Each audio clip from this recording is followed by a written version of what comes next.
اعوذ باللہ من الشیطان الرجیم، بسم اللہ الرحمن الرحیم۔ آج ہم سورہ البقرہ کی آیت نمبر 22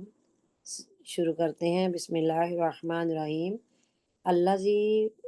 وہ جس نے، اللہ تعالیٰ نے، جعل بنایا، لکم تمہارے لیے، الارض زمین کو، فراشن فرش، وسماء اور آسمان کو، بناءً چھت یا عمارت، وَأَنزَلَ اور اتارا، من السماء آسمان سے، ماءً پانی، یعنی بارش کا پانی، فَأَخْرَجَ بِهِ مِنَ الثَّمَرَاتِ، فَأَخْرَجَ پھر نکالے، بِهِ اس سے، من الثَّمَرَاتِ پھل، اناج، رزقاً کھانے کو، لکم تمہارے، فَلَا تَجْعَلُوا لِلَّهِ تو پھر تو نہ بناؤ اللہ تعالیٰ کے لیے، یا اللہ تعالیٰ کے مقابلے میں، یا اللہ تعالیٰ کے ساتھ نہ بناؤ، اندادن شریک، وان تم اور حالانکہ ہو تم، تعلمون جانتے، یعنی کہ جان بوجھ کر اللہ تعالیٰ کے ساتھ کسی کو شریک نہ ٹھہراؤ۔ یہ تھا لفظی ترجمہ۔ اور با محاورہ یہ ہے کہ جس نے تمہارے لیے زمین کو بچھونا اور آسمان کو چھت بنایا، اور اس نے آسمان سے پانی اتارا، پھر اس پانی کے ذریعے تمہارے کھانے کے لیے پھل پیدا کیے، تو تم جان بوجھ کر اللہ کے شریک نہ بناؤ۔ یعنی جس نے تمہارے لیے زمین کو بچھونا اور آسمان کو چھت بنایا، تو اس آیت سے اوپر والی جو آیت ہے، اس میں اللہ تعالیٰ نے اپنی ان نعمتوں کو بیان فرمایا ہے۔ بیان فرمایا ہے کہ مخلوق کو عدم سے وجود میں لانا، آسمان و زمین کو پیدا کرنا، آسمان زمین سے مخلوق کا رزق مہیا کرنا، آسمان سے بارش اتارنا، اور زمین سے نباتات اگانا۔ یعنی اللہ تعالیٰ نے، ایسی وہ ذات ہے، دیکھو جس نے کتنا پیارا زمین کو بچھا دیا ہے، اور وہ پھر آسمان کو بھی، زمین جو ہے اس کا جو سیگا ہے، الارض واحد کا سیگا استعمال ہوا ہے،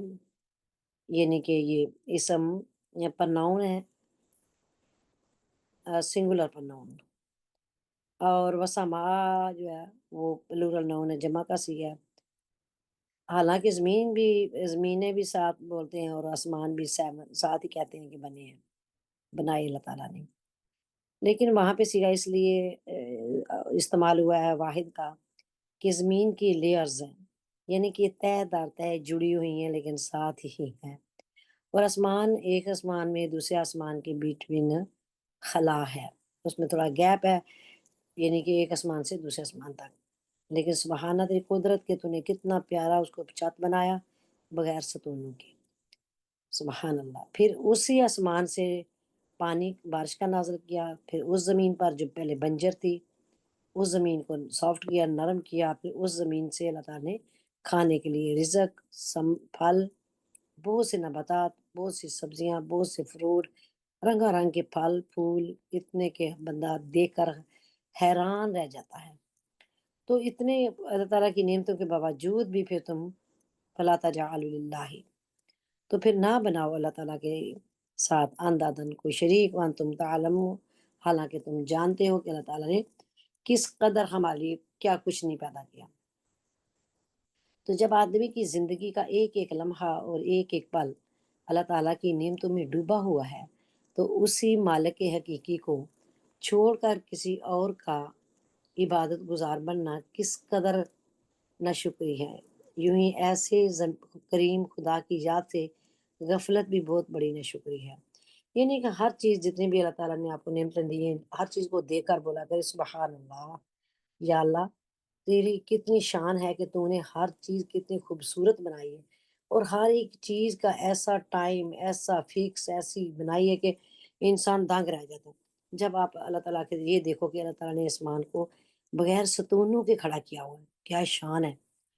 اللہ تعالیٰ نے کتنا پیارا آسمان کو، پھر اس کے اوپر سٹار، پھر اس کے اوپر رات، پھر اس کے اوپر سے دن، پھر اس کے اوپر سورج، ستارے، ہر چیز، سبحان اللہ قدرت۔ تو اللہ تعالیٰ کی شان جو ہے ہر چیز کو دے کر بیان کیا کریں، تو پھر وہ انسان ناشکری نہیں کرتا، غفلت نہیں رہتی، تو اگر غفلت